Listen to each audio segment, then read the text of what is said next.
Whereas Jeremy Powell is trying to lift this stock market by all means, economy looks like standing aside and asking, what the heck? How long can those disparities in economy and the market exist? Today is 30th of July and welcome to another episode of Blockrevision. My name is Rafał Leszek. Let's begin.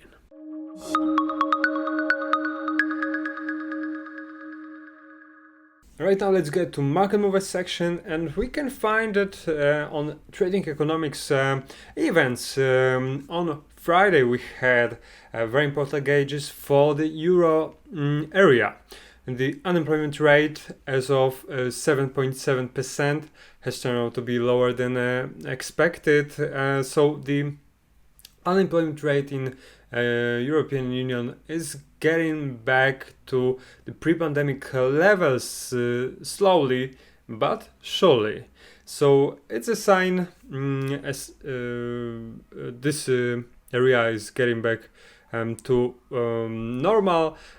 Inflation rate year-over-year flash also has diminished a bit in comparison what was a month ago, so we can find this also as a sign of recovery.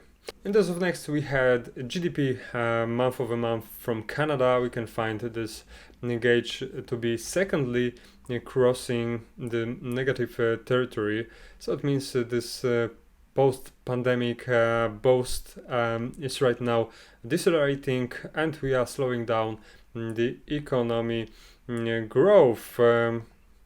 So it's not something that is supposed to be seen by the central banks that just want to keep the pace of the growth at the stable level. So another one from the US that was published at 8:30, and personal spending higher than expected means that consumer confidence is higher than recently. In comparison to personal consumption expenditure, we can find that right now there is some also price pressure to rise as the demand is also very high. And yesterday we had some earnings publications, for instance from tech giant that is Amazon, and Amazon has dropped a bomb on its investors as has published quite disappointing data. It's due to the pandemic online boom is probably slowing down as consumers are reverting to old types of occupations, such as spending more time for traveling, dining out. So it's definitely in spite of what Shopify has shown recently that has beaten forecast significantly, Amazon couldn't keep up those high recommendations. And let's get to the economy view. And if you have wondered ever how to protect yourself for this price surging problem, and that inflation could hit your wallet seriously, then there may be a strategy to employ to minimize the impact. And one of those options may be investing in Treasury inflation protected securities, or in other words TIPS, and it's like typical treasury bonds that are issued and backed by the US government, so probably that makes generally a safe investment. So those tips have been bought recently by some large companies such as BlackRock, and if you are just just considering piling into inflation-linked bonds, that may be a great wager, but does it really mean it's a good time right now, where there's very high inflation expectation, and some of the big companies are taking another side of a bet? So BlackRock, that used to be and obviously is a good Fed's acquaintance, is trying to profit by playing both sides of the repo market. TIPS recently has given those companies returns at even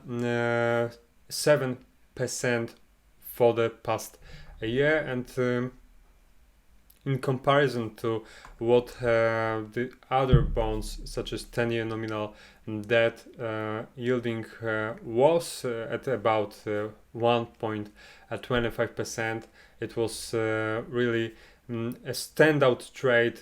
But thus BlackRock is right when looking at the similarly tracked and run ETF, where we can find also the mirror of inflation expectations. That is ProShares Inflation Expectations ETF, designed to provide exposure to 30-year break-even inflation. We are right now trying to reverse extended head and shoulder, and this reversal means we are about to get higher from here. So it's quite risky for BlackRock, I guess, taking such trade as for betting that inflation expectations from here may get lower. So I would expect maybe this to consolidate, but I don't know, maybe BlackRock just put some small risk on that trade, and maybe trying to manage this risk they have taken with a tight stop loss, for instance.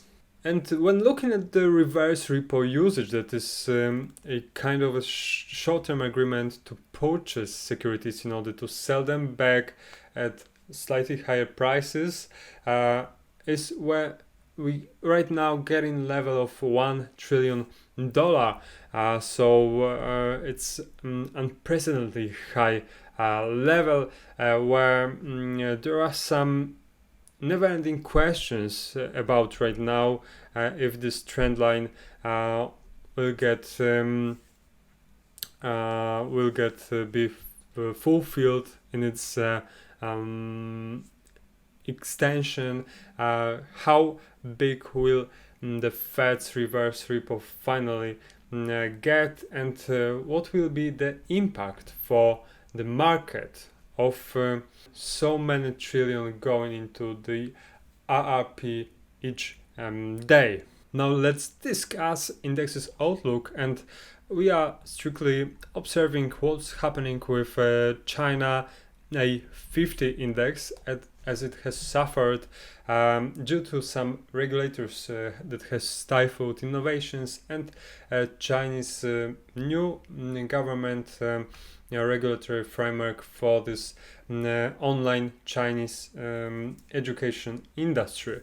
So after what has happened, there turned up some opinions around that Chinese government probably didn't grow up to the idea of free markets, and right now, despite this calming down moods around investors, probably has suffered from reputational damage that government has made to itself.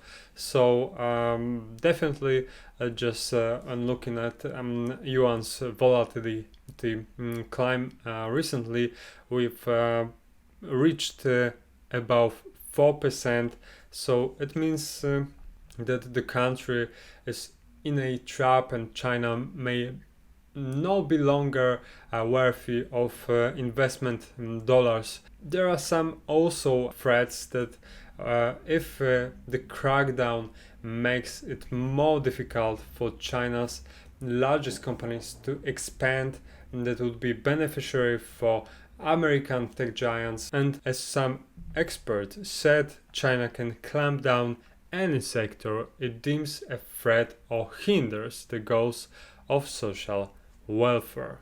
And right now let's get to crypto outlook, and today's topic will be related to what has happened to Chinese big tech companies as well as educational online companies, where regulatory framework has slumped the industry.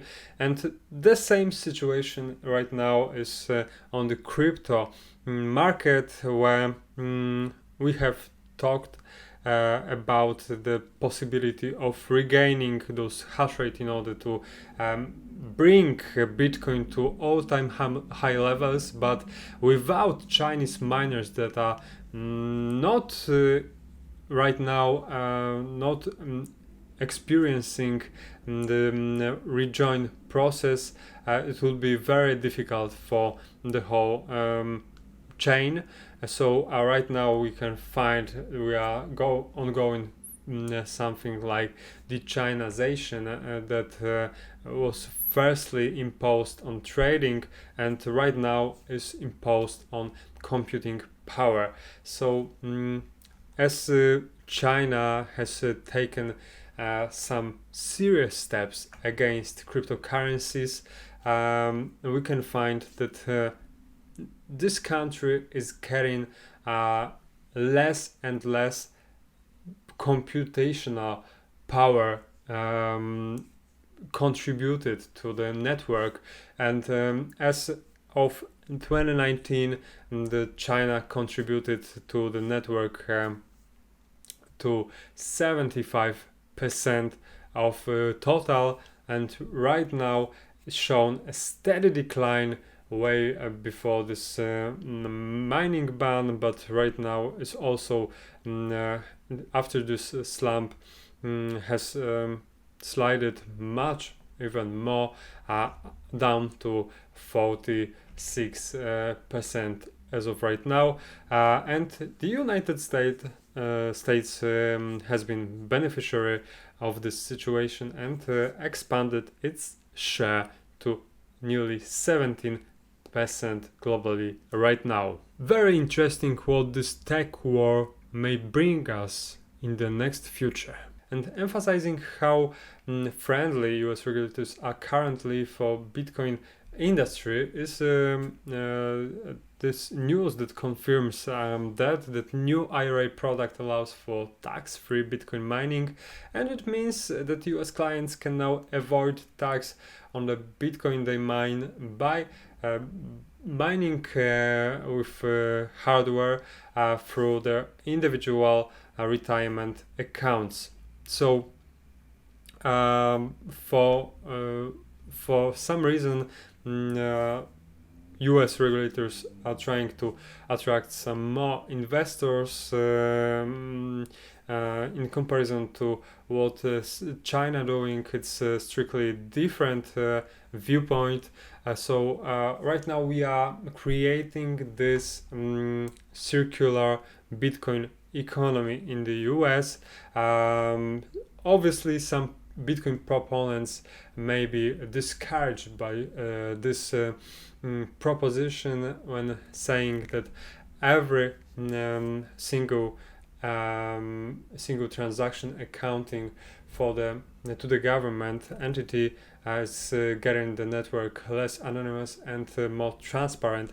However, whether we need to choose to have Bitcoins banned or rather have Bitcoins transparent, I guess most of us would choose the second option.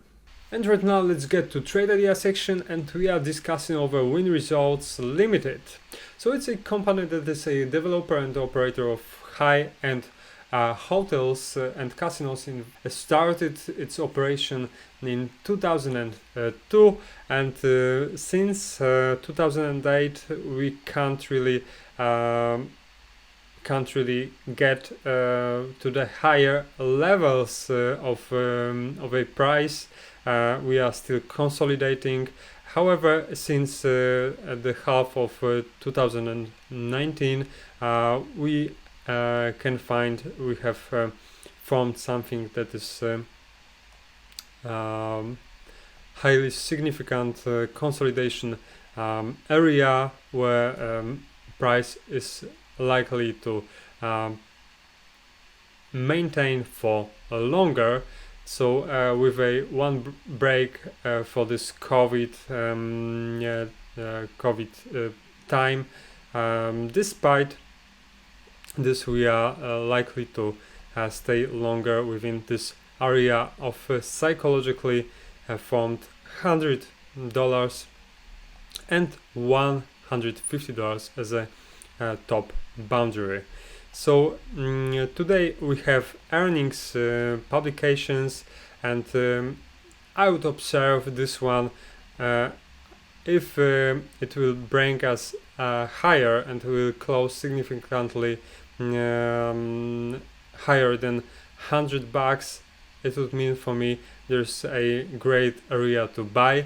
However, if we get lower through this support level of 99 bucks, it would mean for us that would be some bearish domination in coming weeks. When it comes to situation on win results, it's right now struggling with this pent-up traveling situation around the world. Some experts claim that better to stay away from win results until Chinese government travel restrictions in Macau lift. But right now the expectations for the growth is quite high. Earnings per share growth next year is expected to be at 130%, and also we can find that win results expectations of a price are at average of 154 bucks, and the lowest are at 110 for the 12-month forecast.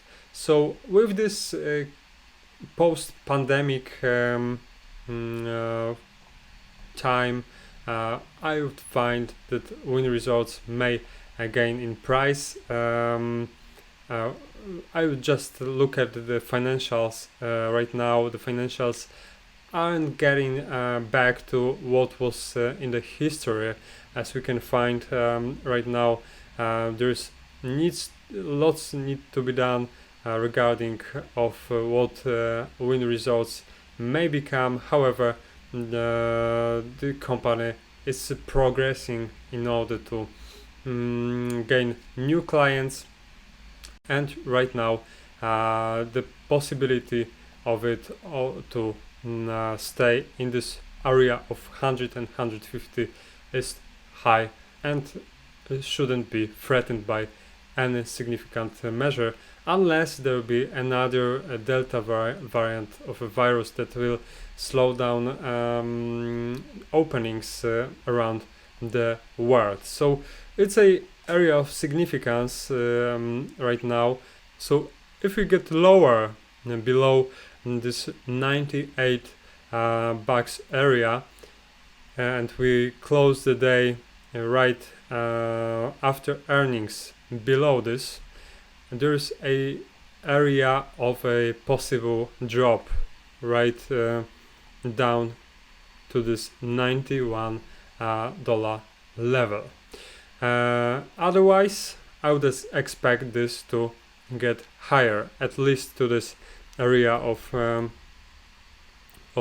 107 bucks, and afterwards to this area of 116 bucks. When putting our trade board right now, I would make something like that. So if the earnings won't make a price drop significantly lower, I would open the position with a target of 107 or even up to 116 bucks. Yeah, I would expect the price to find its way, whether it's north or south, during the next 3 days. So I give it a matter of this proposition of a trade that will be extended up to 3 days, and if the price consolidate around this area after 3 days, I wouldn't find this recommendation to be valid. And that's it for now. Thank you very much for watching. Leave a like if you have enjoyed, and subscribe for more content like this. Thank you very much, and see you on Monday.